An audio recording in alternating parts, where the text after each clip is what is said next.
Hello everybody, welcome back. Of course, Sport Federation TV. We keep talking about sport in the province, across the 6 districts as well. And you will remember that last week we had such a fantastic interview with Roxanne Clark, the captain of the Billie Jean King Cup. They're of course busy with some fantastic international initiatives with athletes that are coming out of the Western Cape. So development in tennis is doing really well. The tennis Western Cape structure is really promoting tennis in the province, and we've got one of the leading coaches and development officers, if we wish, Cyprian Martin on the line with me now. Cyprian, welcome to Sport Federation TV. How are you? Well, JP, thank you for having me. So I called you the Youth Development Officer, but I mean, there are so many of you that are busy with youth development at Western Cape. Is that something that is a part of your daily passion, thinking about the youth, making tennis more accessible to the youth and growing tennis in the Western Cape? You know, JP, yes, 100% right. You know, growing the sport within the Western Cape, we have a lot of talent that always falls by the wayside. And, you know, since, if I can say, the 95 Rugby World Cup, you know, when South Africa won it, well done, then, you know, everything, a lot of attention went more into team sports, and individual sports started suffering.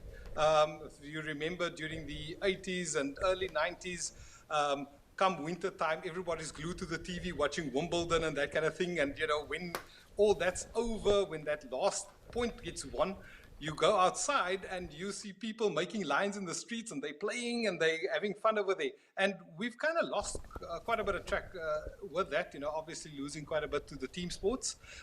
We do find that if you look at kids, they tend to want to play with their friends and not against their friends, as it is in tennis. So we are doing quite a bit in the youth development side of it, and then also reaching out to the underprivileged communities, you know, trying getting kids off the streets, off whatever bad elements are there, and also, you know, just trying to create more of an individual sport to also develop thinking for yourself and not relying on the next person to go along with it. So there's a lot of little aspects that we look at to try and develop a child as a person from there on in. What sort of age groups are we talking about? I mean, what is a good age to start playing tennis? You know, yeah, it's always a tricky one, because not every child would develop at the same age or same level. I've got kids as young as 4 and 5 years old that I do coach, and then, you know, most of the real development starts from, let's say, 8 years old to 11. That's a big market, actually. The child is now not too reliant on the parent for any decision making. They are making decisions on their own. And it's also easier a little bit, you know, to explain something to them. You know, if I say, you know, you're going to hit the ball and follow the bounce kind of thing, you know, with a 5-year-old, they stand and stare back at you for a little bit. So, hey, run that way. But if you've got a child that's a little bit older, then yes, it's easier for they understand what it is that they have to do. I do still prefer the younger ones, because I like working with molding a player and then developing the player from there onwards. Do you guys also focus on some of the other elements? I mean, when we think about tennis, we think about how you're swinging a racket and following the ball and hitting the ball and that. But just the simple fact that a child has to come to a tennis court, has to prepare his or her equipment, that they have to stand in a certain place and listen to instructions, that they have to behave themselves. Do you focus on any of those components of things like good manners and being nice and friendly to your friends?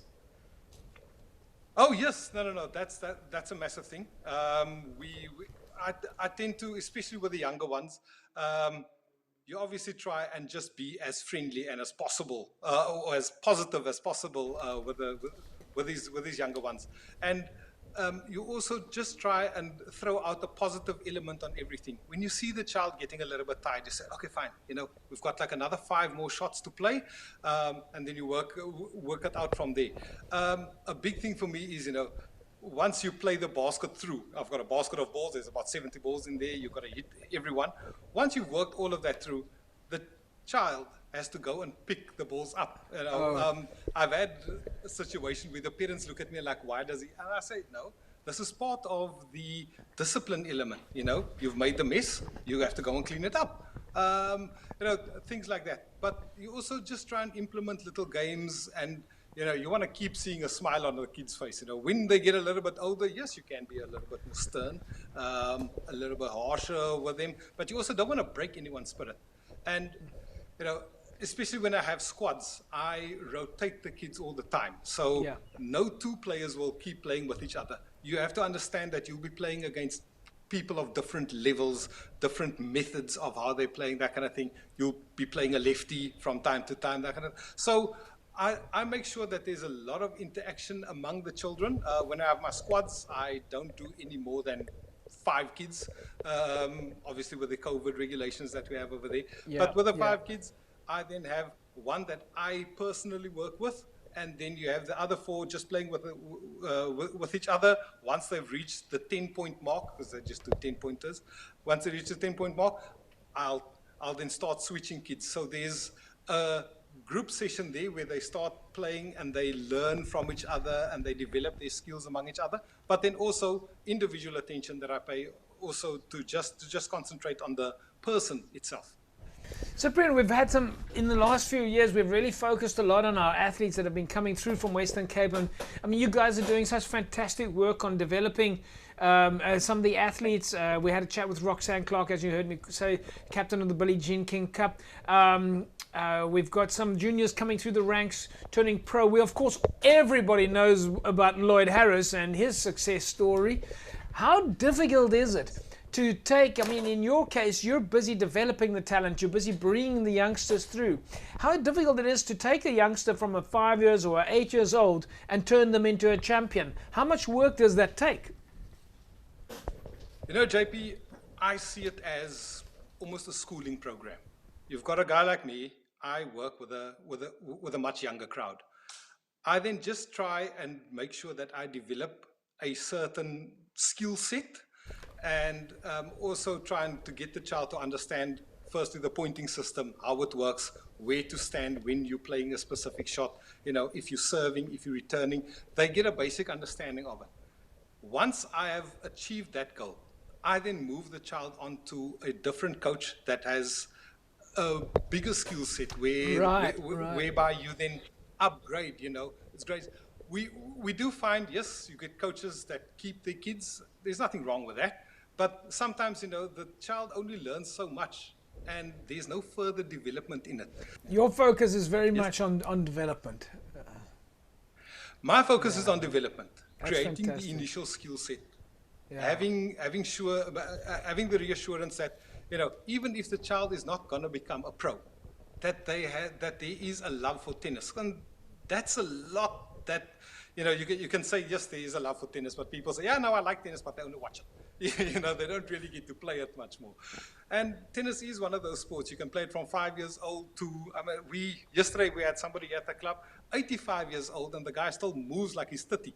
So, you know, and people all enjoy it. We'll leave it at that. Thanks for joining us. Incredible to listen to what you're busy doing, and how much your focus is on development, and that you're even prepared to hand your athletes or your students over to the next coach, which is it's a refreshing story, and we're looking forward to finding out more. Well, thank you for having me, JP. Take care. There we go, folks. Cyprian Martin, involved with the development of the youth at Western Cape Tennis.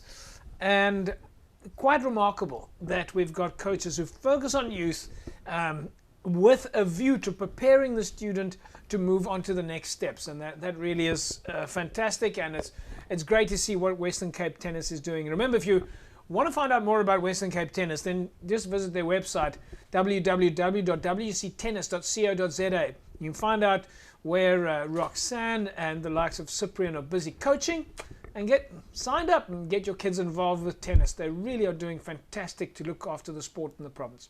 Folks, we'll take an ad break. When we come back, we'll carry on talking about sport. Back in a sec.